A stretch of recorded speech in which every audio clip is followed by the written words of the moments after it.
Something very different on Proper DIY this week.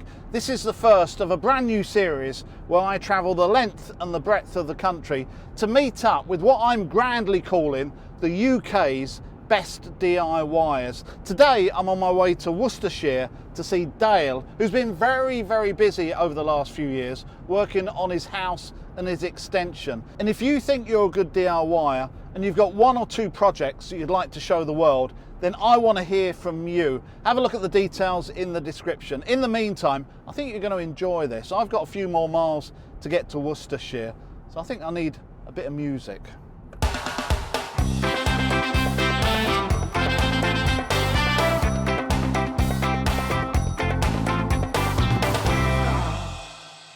So Dale, welcome to Proper DIY channel. Thank you for inviting me to your home here in Worcestershire. Nice spring day today. I know that you've been doing a lot of DIY on your property here. Before we go and have a look round, can you just tell me how long you've been here and what sort of things you've been doing? I've lived about 3 years and done various projects. Started off redoing an ensuite that was leaking, done a couple of floorings and carpets in other rooms, built a wardrobe for my son in his bedroom and done my daughter's room. And then kind of whilst that was happening, and then more recently doing the extension. How did you get into doing it yourself? Probably a bit of my dad and my granddad have always been somewhat hands-on. I've got an engineering background, so I think we were always kind of taught that, you know, how to put up a shelf or how to do something. And I guess like most of us, my parents didn't have loads of money, so my dad would take things apart and fix it or do it himself because couldn't afford to. And I think also my kind of mentality has always been, if I don't get it right, it's not the end of the world because I just have to pay someone to do it anyway. So talking about that, do you watch a lot of DIY on YouTube? Yeah, I watch a lot of DIY. What's your favourite DIY channel? Proper DIY, Correct obviously. answer, well done. So you just, out of the list of the things that you just talked about, obviously a lot of them was the sort of things that you do when you buy a new house. But at the end there you said extension. Yeah. So what have you done on your extension? Yeah, well the primary goal was, when we bought this house, didn't have a garage. And I like cars and motorcycles, so I wanted somewhere to store those securely. So the whole idea was to build a garage. There was kind of a glamorous carport, right. But that didn't really meet my kind of needs to turn that into a garage. So I actually built an extension to have a garage with an office over above and turn the kind of carport into a couple of rooms that we could use. Right. So before we go any further, I know that you haven't done all the work. You did get some builders in to do the main structure. How much did they do and what was your thought process? I mean, could you have done that work yourself? Yeah, my original plan was always more glorified than I can achieve. I did think about doing it all myself, but realised that it'd probably take me many years to dig foundations and do brickwork, because I've never really done anything like that before. So I decided it'd probably be time and cost effective if I paid a builder just to build the shell, and then I'd do everything else myself. So that still leaves quite a lot of work, quite a lot, yeah. And it's amazing the number of times that people talk to me about thinking about doing an extension and they want to do everything themselves. And the one thing I do say over and over again, if you can get a builder to do the hard work and then you do the fit out, which is the more fun, which still leaves a huge amount of work and you can still save money, that's quite a good combination. Especially with extensions, because you've got building regulations to consider as well. So obviously I still had to consider some of that for plasterboarding, but obviously the builder takes a big responsibility with foundations being at the right depth and concrete being the right thickness and things that, you know, you can look at that stuff up on the internet, but they should know how to do this because they do it every day, don't they? And you've got a full-time job as well. Yes. So you're working full-time. So this is weekends and in the evening as well. Every weekend. And you've got family as well. So even just fitting out a shell is a huge amount of work and quite a dedication. Did you find that perseverance difficult? One of my favourite things about doing it yourself is when it's finished, there's a massive sense of achievement. And you look back and go, I did that. I didn't just paint it. I did all of it. And I think, you know, it's very rewarding. And people also recognise that as well. And saving money as well. Yeah, save a lot of money. Yeah. This is the extension we're talking about that used to be a carport. So some is brand new and some has been sort of repurposed. Just describe what you've got on this section. So where you see these doors, it was just kind of a freeway to the front of the property. We've turned this into kind of 2 rooms. So that's got a concrete block and beam floor. And then the other side is where the new garage was, which wasn't there at all before. You've got an upstairs as well. Yeah, so office and cinema up there, yeah. So I think the best thing to do is let's go and have a look round.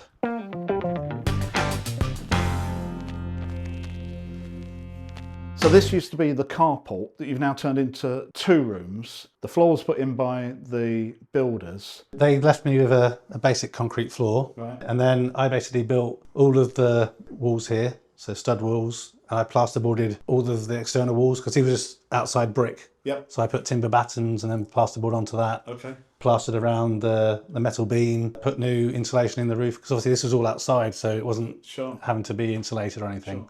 Had you done a lot of plasterboarding before? Never. Yourself? No, never. I never built a stud wall before. Yeah. I never plasterboarded. But just in this area, there's a lot of plasterboard. You've got 2 rooms. It's a huge amount of work. Yeah. I lost count of just how many tons of plasterboard I lifted and moved, and they're heavy. So I assume once you've finished that you've got a plaster in to skim. Yeah, I did have a little go at some plastering in some parts of the house, but I realised that I think that's a really definitive skill that I didn't have. So yeah, happily found a really good plasterer. But even this, you've done a huge amount of work with the flooring, the ceiling. I can see air conditioning there as well. I can see a great big Tesla sign. What the heck is this thing here? So this is battery storage. So you might have seen from the outside, I've got solar on the roof of the new extension on the garage, and we've got a few batteries as well. So this powers our house basically on cheap energy. Obviously during the summer, any of the excess solar goes into the batteries that we can either use in the evening or sell back to the grid to make a little bit of profit. But during the winter, I think is when the batteries are most valuable because we can charge them up off peak and then run our house at a quarter of the normal cost. So in the winter, 95% of our electricity usage is all at the cheaper rate. So that's quite a significant saving, yeah. But yeah, our bill is essentially 95% cheaper than it would have been. And this is a nice little room. I call it a plant room. It's probably a bit of a glamorous name for a small cupboard. Yep. But it's where all the electrics are, the inverters and the batteries and networking gear. And I see one little weekend job there. You've got a door here. Yeah, still doors to go on here. Absolutely nothing on here as well. So that's something for the summer, yeah? Yeah. So this is a pool table room. Yeah. So what have you got in here? This is the home gym. Wow, you've got a proper gym setup here. So once again, plasterboard, flooring, ceiling. Now the electrics, what did you do with the electrics? Yeah, so I'm fortunate I know a really good electrician. So I've kind of ran all the wiring before doing all the batting and the plasterboarding. Right. And then he came at the end and commissioned it all and did the testing. Yeah. So it's all signed off electrics. Yes. Yeah. But you did all the donkey work, which also would have cut down the cost. Exactly. Yeah. I mean, at least then I know where all the cables are as well. Sure. But also, once you understand, it's actually pretty simple. Yeah, it is. So it's absolutely great, and it's a great area. Let's move on to the next room, which is going to be the garage, which I think is more my kind of stuff rather than gym. So this is your garage then? Yep.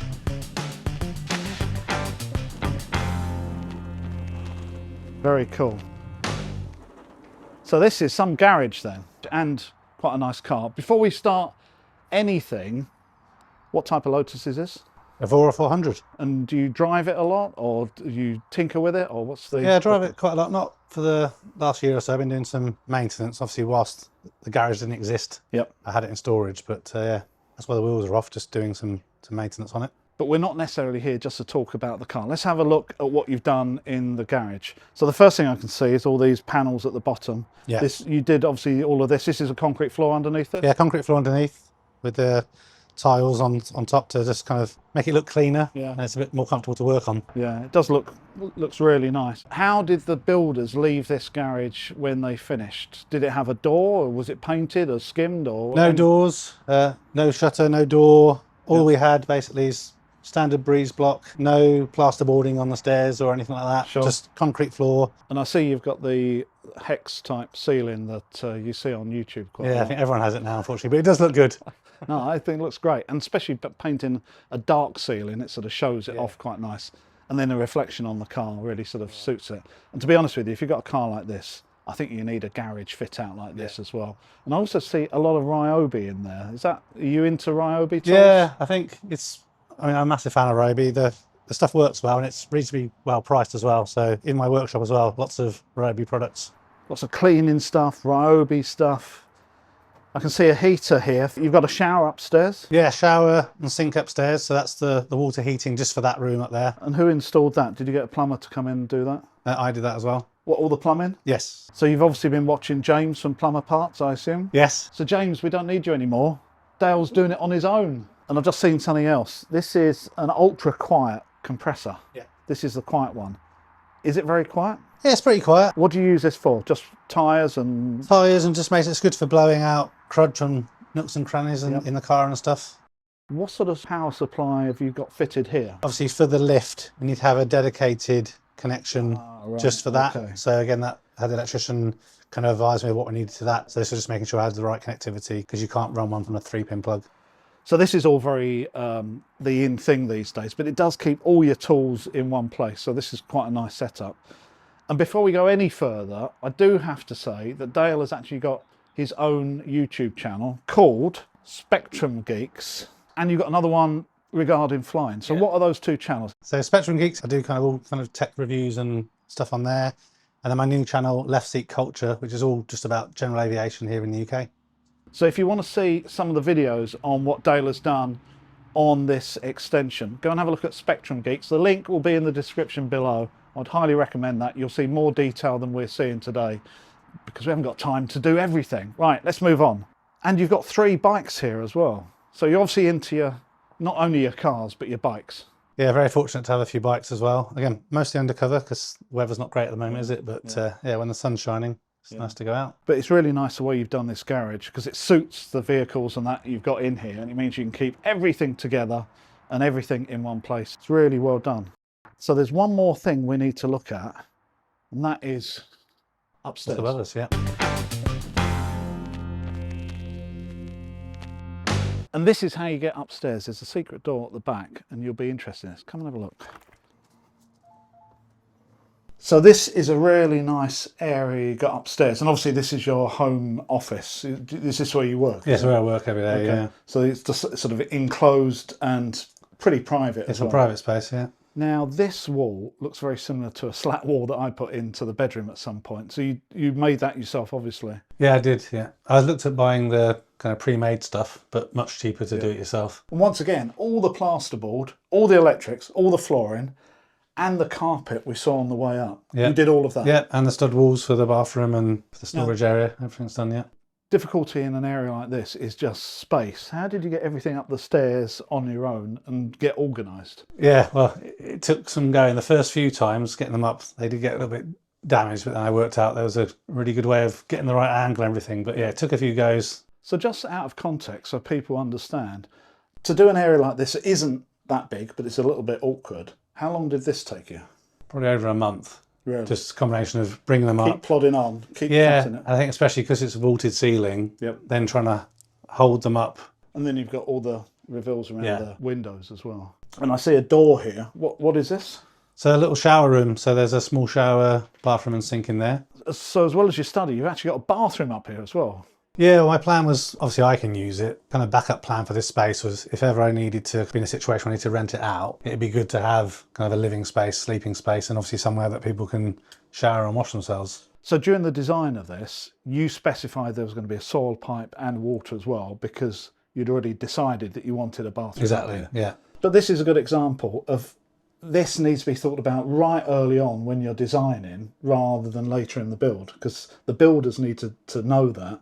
And if you tell them halfway through, they're just going to charge you a fortune to change. So this all comes down to planning and really having that foresight of knowing what you want at the end before even the work starts. That's a really nice touch.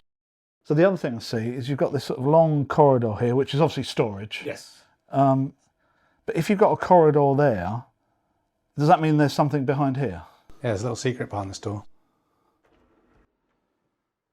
Oh wow, a cinema room. Hey, this is very, very cool. And a massive screen as well. So what made you think about putting a cinema room in here? I guess if you like movies and you're a guy, it's your ultimate dream to have a home cinema. So I was trying to do, what can I do with a small amount of space, but still have very immersive, large screen and a comfortable dedicated area. Sure. And it's amazing actually. It's quite a small room, but it still works really, really well. So tell me a little bit about this room. How big is it? What sort of size is it? It's roughly 3.5 metres by 3 metres, around there. So the projector there, I see. What sort of type of projector is that? So it's not a television, is it? No, so it's a front-facing projector, so it projects up onto the screen. Yep. And obviously I just hid it in that box so that when we're not using it, it's still a place that you can come and sit. Obviously it won't get damaged in there as well. I see a Velux window behind us. Isn't that a little bit bright for this? It is, but it has a blackout blind, so when we close that, the room kind of disappears into complete darkness. And I can see some LED around the bottom there on the skirting. Yeah, so I wanted to make it, I guess, have that cinema feel to it. So again, I just sprayed them black and kind of diffused some LED lighting in there just to kind of finish off the effect. Cool. And you use this with the family for television as well as films as well? So you've got a big subwoofer and you've got this massive, great big sound system. This must be really loud, yeah? And yeah, it's quite loud. Isn't the house next door? Yeah, actually the house is next door, and actually the master bedroom is directly opposite this wall. Right. So obviously sound was a big concern for me. So when making this wall, it's actually a sound isolated wall. So it's isolated from the house. Yeah. Has acoustic paneling and acoustic absorption in there as well. Really? So thankfully, my wife can attest to it. The music can be quite loud, but she can sleep soundly and there's no disturbance. This is a great space and hidden as well. I think it's really very cool. And you must have put a lot of effort into this, yeah? Yeah, I'm kind of exceeding my expectations really for the size of it and what I've achieved. Actually coming up those stairs, I would have never thought that this was up here. Well, that was absolutely fascinating. I do love your cinema room. Out of all of it, I think that is a great room, especially because it's carpeted and you've got those sound mufflers as well. When you walk in, it just changes everything. And I could just live in that room. So you must be very proud of that. Yeah, I think out of all the space I've done so far, that's my favourite one. That and the garage probably, but yeah, great. Thanks for showing us around. It's absolutely fascinating. And you have done a huge amount of work and you should be very proud of it. So thank you very much. Yeah, it's a pleasure. Thanks. Cheers, thanks a lot. I think you'll agree that that was absolutely fascinating. If you want to see more of what Dale has been doing on his extension and around his house, go and check out his YouTube channel. It's called Spectrum Geeks. I'll put a link to it in the description below. And if you want to see what sort of flying he's been doing, check out his other channel called Left Seat Culture. And if you want to be included in this series where I come and see what you've been doing with your DIY, please send me a message. My email address is in the description. Send me a message and you never know, in the near future, I may be with you. I hope you've enjoyed this video. I will see you next time.